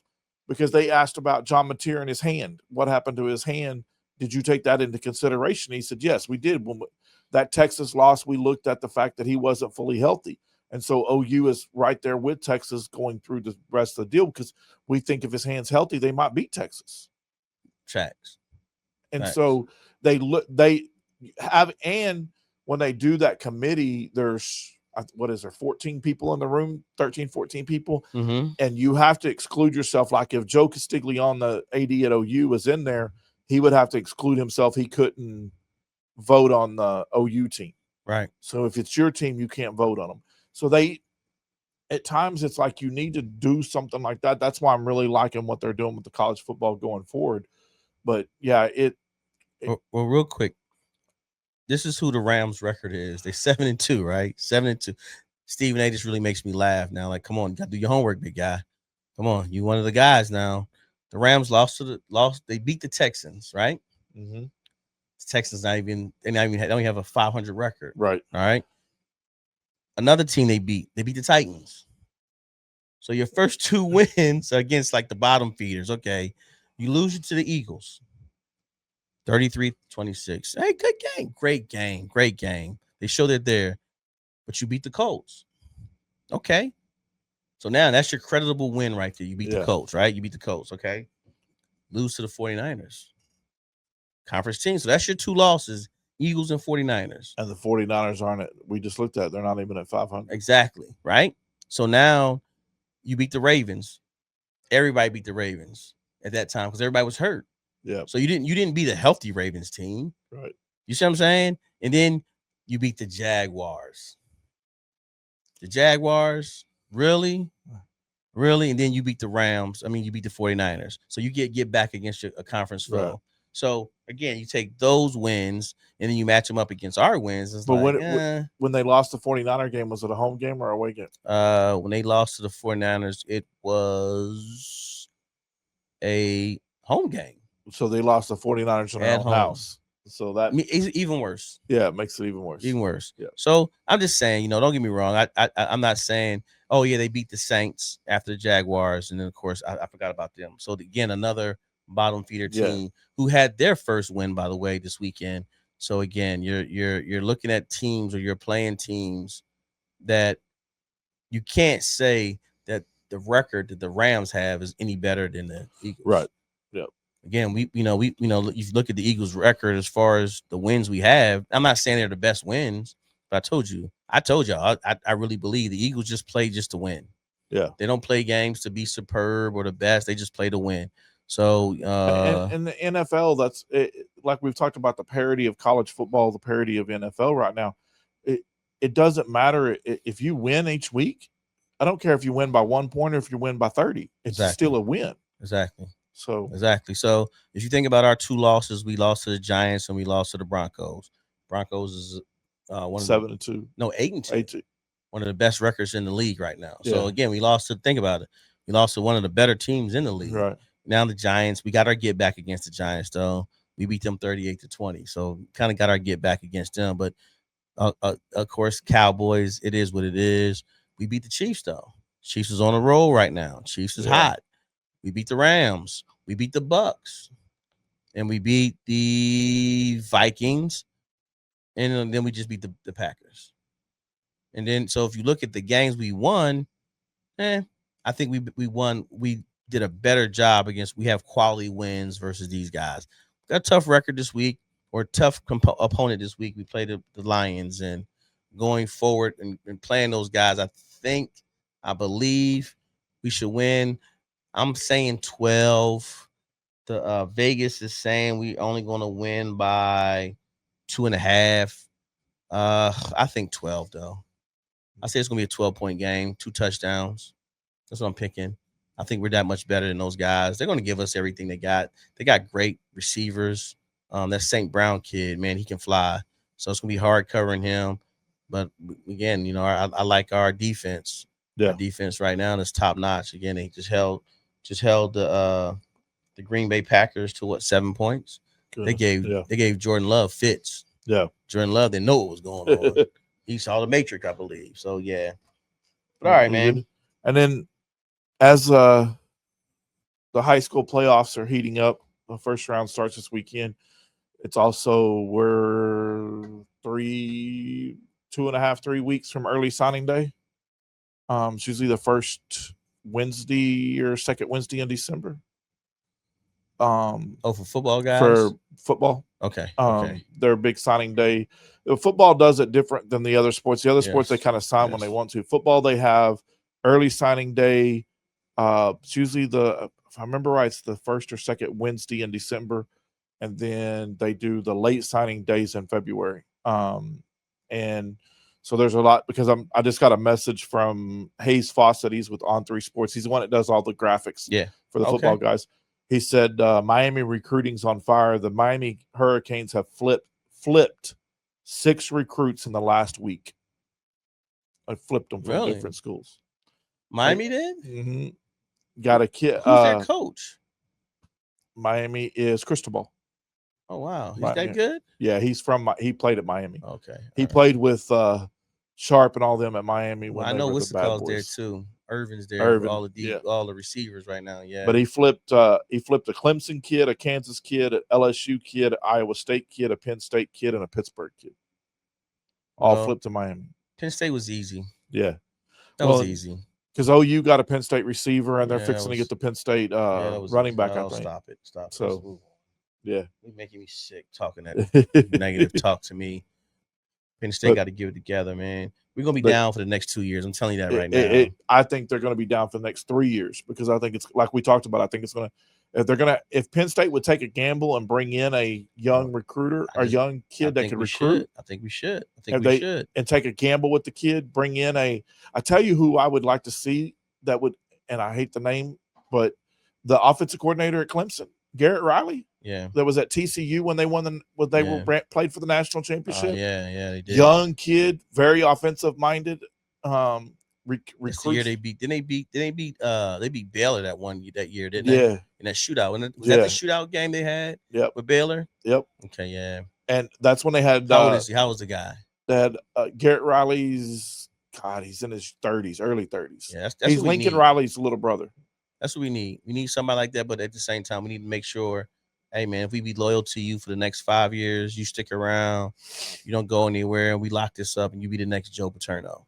Well, and a kid like Garrett Riley, he coached at TCU. He's from Muleshoe, Texas. That's where him and Lincoln's from. But he's from Texas. Coached at TCU. Coached at Clemson now. So he's coached in the SEC country to recruit those Southern kids. Yeah. He's made a lot of contacts with those high school coaches in those areas to recruit those Southern kids Florida, Texas kids that you could take to Penn State and play. Yeah, but we don't.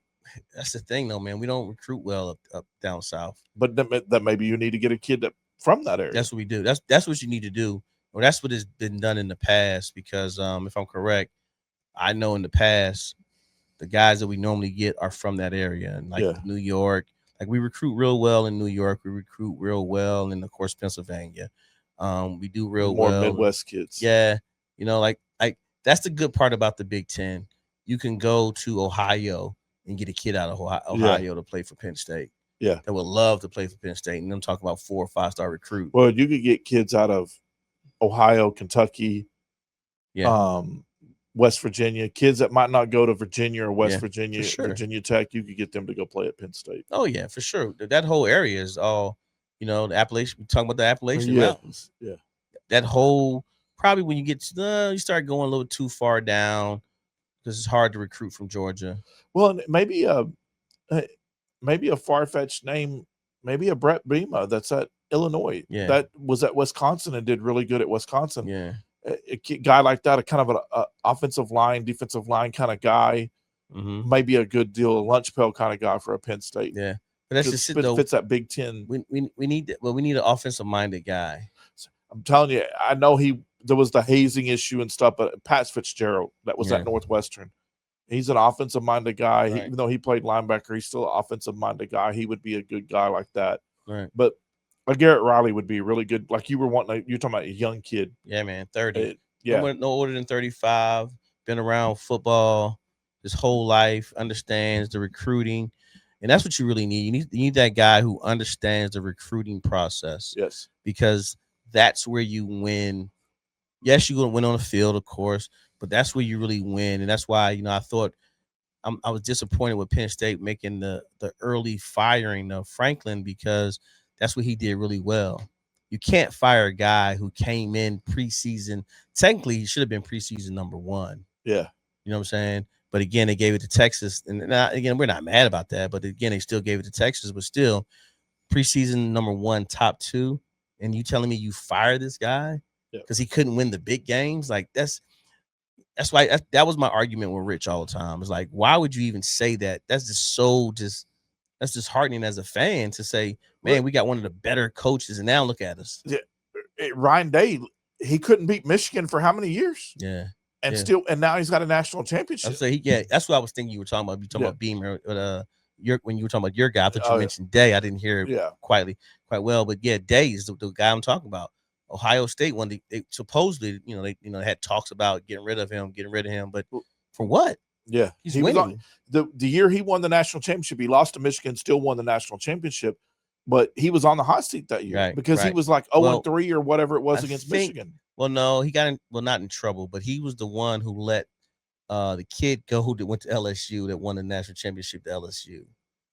What's his name? That played for the Bengals now. Joe Burrow. If I'm correct, he was let under Quentin his Ure go to. Yeah. See, that's what I'm saying. That's why he was on the hot seat, because he was letting. But again, that's hard to do though, man. Yeah. When you got a program like Ohio State, you're not keeping every quarterback. You're not. You're going to have kids that are Caleb Williams left Oklahoma. Spencer Rattler, that's at Saints now, left Oklahoma because different kids came in. Jackson Arnold that we found out wasn't what he was when he went to Auburn. Now he's been benched, but 5-star kid that came into OU, Latier comes in. Now he's out. So you're going to have that deal, but they need to. Here's where I think and I don't know how Ohio State, because they have been winning, but I think what I've been watching and reading, where a Penn State, the Big Ten in particular, where I think they're failing compared to the SEC schools. OU was one of the first ones that did it. Is when this NIL deal hit, they went and grabbed Jim Nagy, that was the Reese Senior Bowl executive director and was an NFL scout for many years before he ran the Senior Bowl. They went and got him and brought him in as a general manager. And now Brent Venables can go out and recruit kids and bring them into the program. And then Jim Nagy, after, okay, hey, we're talking to your family, we're talking to your college, your high school coach, we're doing all the recruitment part that we've always done. Then we're going to go send you down the hall to Jim Nagy's office, and he's going to talk NIL money, and he's going to talk sponsorship and all that stuff. The finance part of it, that's what the general manager's for. And I think these Big Ten schools are not doing that yet. And I think that's where let the coach be a coach and bring in a general manager that's a money guy that can handle that stuff. I corrected myself. It was Urban Meyer. Ryan Day was the offensive coordinator. I got you. He was a quarterback coach. I knew I wasn't right about that because I was like, nah, Ryan Day wasn't there. Yeah. I didn't remember. The offensive coordinator but he was there, but he wasn't the guy. So it was Urban Meyer. Yeah. Remember, Urban Meyer left. Then Ryan Day took over. Years later. So but it was Ryan Day who served as offensive coordinator and the quarterback coach. So again, like I said, he was there in the building who had, again, think about it. You let Joe Burrow go. My point what I was trying to make was you let a guy like that out the room. Yeah. But it doesn't hurt your legacy because, again, you still found a way to win. Right. And I think that's what it's all about. That's where your boy Lincoln Riley does a really good job, because think about it. Look at one time he was connected. Was it Lincoln? No, it wasn't Lincoln Riley. It was the guy that's the offensive coordinator with the Washington Redskins right now. New Braunfels. He's the New Braunfels kid, by the way. You know that, right? Cliff Kingsbury. He graduated played quarterback. From played quarterback at the Unicorns and then went to Texas Tech. Was trying to get that young man on the show. I still see what's going on with that. But again, he's connected with a lot of quarterbacks. He's so-called a quarterback whisperer. Yeah. Think about it. Well, he had Patrick Mahomes. That's what I'm saying. Not only Patrick Mahomes, he had the young fella, Kyler Murray. He had him. He had Kyler at A&M before he took the deal, and he let him out the door. He had somebody else too. It was one more. It was 3 guys he was connected to. He had who was the 3rd guy? When he was at it was one more kid I thought he was connected to. He was a Reagan kid. It starts with an M. That was at Vic, do you know who we're talking about? I'm trying to think. Somebody from Reagan and what position? He played at A&M. Oh, is that Kellen Mond? Yes, there you Kellen go. Mond. He was in the NFL. Yeah, Vikings, wasn't he? Yeah, that he played at Reagan, and then he went to Texas A&M, and that he was at A&M before Kyler was. Hold on. Let me give you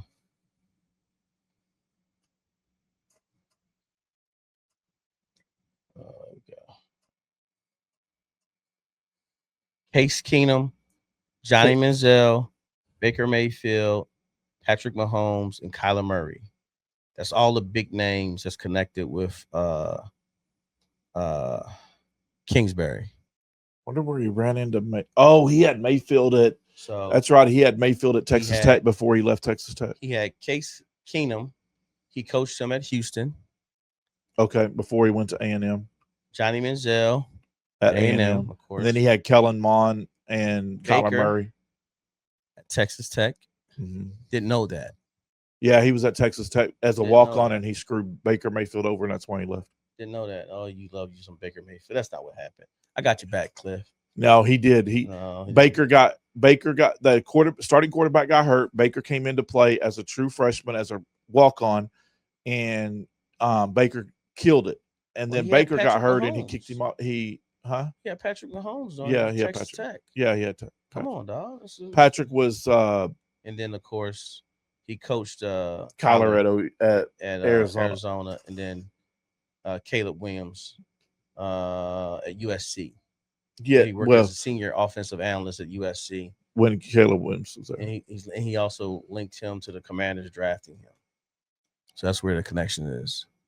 So they drafted, or he had some dealings with Caleb Williams. Yeah. So maybe it was a trade.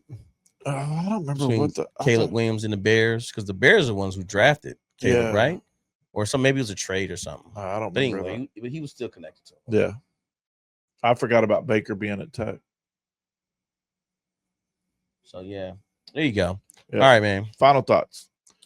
Go ahead, first. What you got? I want to thank all of the high school coaches, especially Coach Miller, that's let us in the door this year to cover their teams. Coach Miller's been very gracious to me at Johnson, Coach Franco at Southwest when I've been there a couple of times, but especially NEISD, they got us in this for a whole season. I want to thank you guys for letting us in the door, starting our football season, and going forward, we'll be doing basketball, some more others. We're looking at other sports to cover, but thank you for giving us a platform to be able to get in there and cover the kids this season. There you go. Shout out to Southtown 101, Jeff Slaughter, for allowing us to be part of the Southtown 101 Bar and Grill studio in the field here, and Vic Rodriguez on the boards. Thank you guys. Yeah, great show again. Thank you. My final thoughts this year or this episode is more or less just getting to the student athletes. Remember your students first. So I know we're finishing up the football scene, and it was fun. It really was. Getting to interact with the football players is a difference. Yeah. A lot different than basketball guys. Not in a bad way or a good way, but just a difference. And with that being said, I guess I'm really talking to the basketball guys or whoever's doing a sport going from fall to winter. Again, you're a student athlete first. Make sure your grades are what they're supposed to be. And also just take care of your body. Take care of yourself. Make sure you're hydrating. The weirdest thing is when I go to games and I watch guys, they're not dehydrated. Again, you're talking to a person who used to have to make sure I maintain my body at a high level.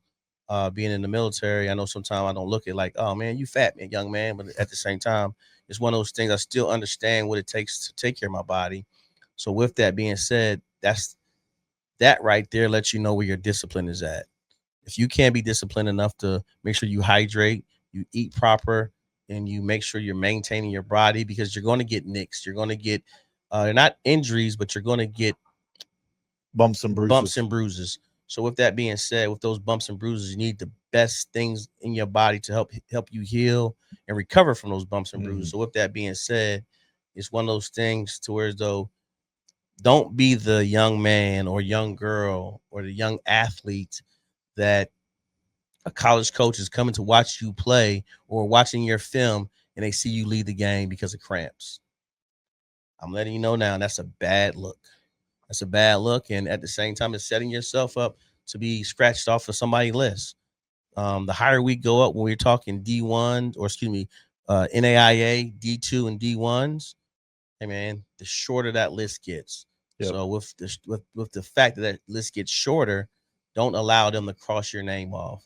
There's millions of kids competing for these positions. So with the million kids competing, and you got that one chance to get there, make sure you keep that one chance because all you need in life is opportunity. And for me, as we do what we do, we want to make sure you get the best opportunity to shine. Yep. So we don't want to take that away. And I'm telling you, I've seen it where athletes are playing at a high level, playing really, really good, and then they have to leave a game because of a cramp or have to leave the game because of dehydration or have to leave the game because of something's going on with their body that's not allowing them to play. And that's talking football and basketball. So I'm not just talking to my basketball guys. I'm talking to the football guys. I've seen it. And you know, we can bring up one of our very first episodes. A young person had to leave the field because of throwing up and dehydration. So again, I'm really talking to sports athletes, period, across the board. Because you like we always say when we're coaching in the AAU world, you never know who's watching. Never know. You never know who's there watching, and it's not just the hydration. And I've seen it. This past weekend. I won't throw a kid under the bus, but we've seen it this past weekend with the kid that high ceiling butted heads with a coach, and now he's no longer playing high school football. Yeah. So, and this is we're talking about a 2026. So you never know who's watching. You never know who's listening to your conversation and watching when you're in these games. So keep the better attitude. Keep it in check. There's a time and place if you want to disagree with a coach, and it's not on the field in the middle of battle. Well, the scary part is we are in this generation. Everyone has a camera. Yes. Everyone is trying to, we used to call it World Star. Everyone's trying to get the next clip of something to go viral. Yes. Don't give anybody a reason to do that. Unfortunately, right. I hate to say that. But with all that being said, hey, and tune in next week because we will start our basketball show with our football show. So we'll be Wednesday night will be high school football for the first part. Then we'll transition into basketball because we'll be wrapping up our our high school playoffs and football, and then beginning weeks of basketball. So you'll have us all here for all high school sports on Wednesday. Yes, it's going on in the fall, or excuse me, fall/winter. Yep, that's what we're getting ready to. We're getting ready to move into the winter season. So yes, please join us. Please like, subscribe, hit that bell, follow. What am I missing? That's it. And don't forget, like Rich says, we sound better than we look. We're on Apple Podcast, Amazon, iHeartRadio podcast, and that's it. And Spotify. Be kind to one another. It doesn't cost a dime to be kind, be nice, and just respect each other. That's the biggest thing. Respect each other. Yep. Treat those the way you want to be treated. Yep. And don't forget, shoot for the moon. If you shoot for the moon and you miss, you'll be among the stars. All right, we're signing out.